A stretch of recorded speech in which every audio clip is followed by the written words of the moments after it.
Welcome back to the Gun Dungeon. Got an old one here for you today. This is the Winchester Model 250. This is a lever action rimfire 22 long rifle.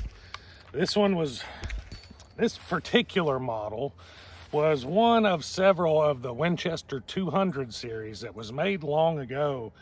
The 250 series, I want to say, was made between 63 and 73.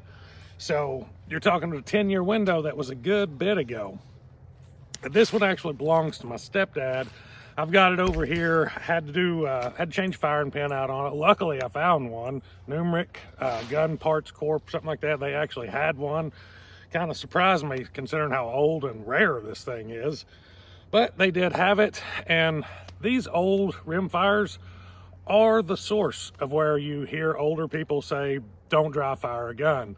These guns are not guns that you want to dry fire because you can break the firing pin on them. And this one had a little bit of damage on the firing pin. Also crudted up. This was a family heirloom that was handed down to him. Hard telling how long it had been sitting in a closet or something like that for who knows how long. The carriage pin had been put in backwards. So just a few little things I had to get it back going for him. Now it's running like a top. I've shot it a little bit. And this thing is actually, for just open sights, this is actually one of the easier to hit the target up there 22s that I have, just with open sights. I think it's probably easier to get on that target with this than it is even my Marlin 60 or even the 1022, which of course, you know, you put an optic on it and really put them down and test the accuracy of each.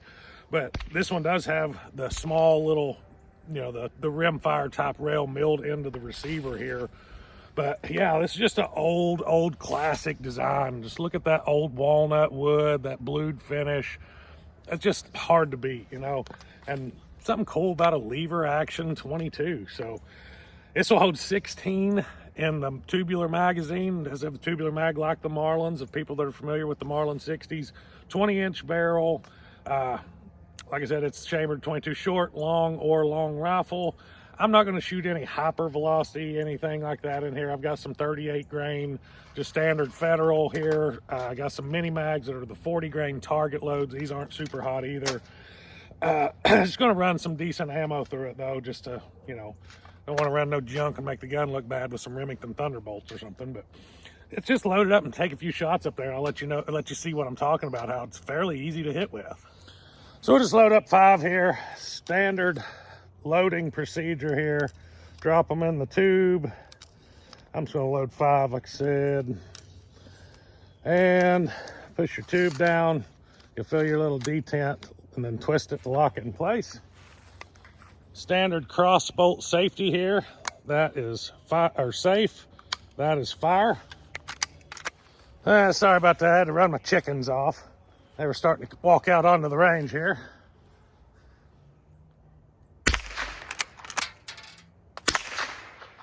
Now I'm shooting to the right.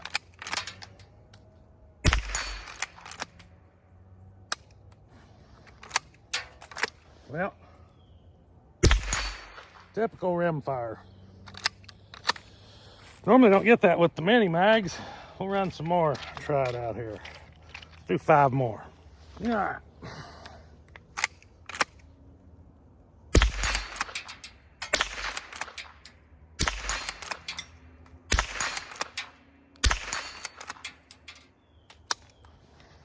Should have been counting my shots. Got a dry fire. But yeah, this little sucker is pretty easy to shoot with, honestly.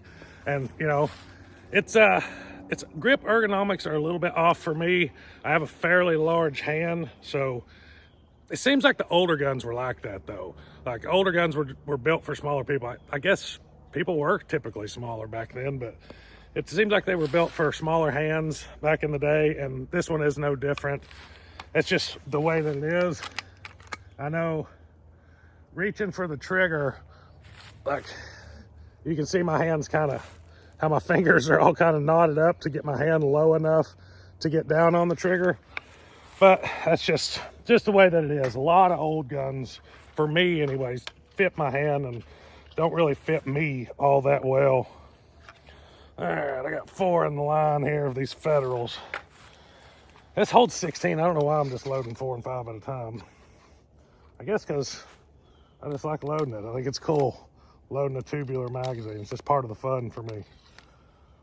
It's just cool shooting this old gun like this too. Let's see how it likes those Federal game shocks.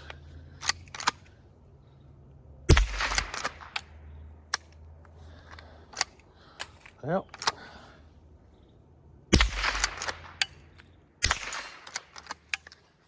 Yep, that was 4 out of done. Let me see if I can find it.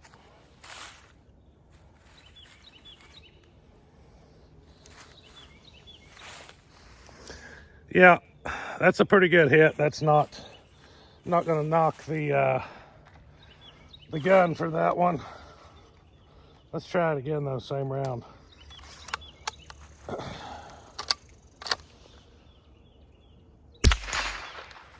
Yep, rimfire.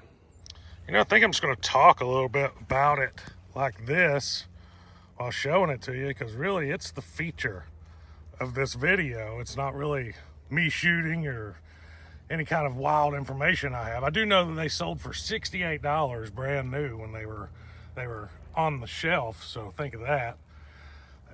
That's pretty high price for 63 to 73, honestly, considering I gave $100 for my Savage 64 in 2004 or so. Look at the check ring on that. I mean, this is just quality that you don't really see a whole lot anymore. And old Winchesters were known for quality. It's just the way that it is. But you can see we're starting to get a little bit of rain here, so I'm actually going to get this thing off the table, get it inside quickly, and go from there. But yeah, I'm going to get this thing out of the rain. That's what I got for you today, guys. Just kind of wanted to show it off, talk a little bit about it. It's just a neat piece that you don't see a whole lot. So that's what I got. Until next time, guys, stay tuned.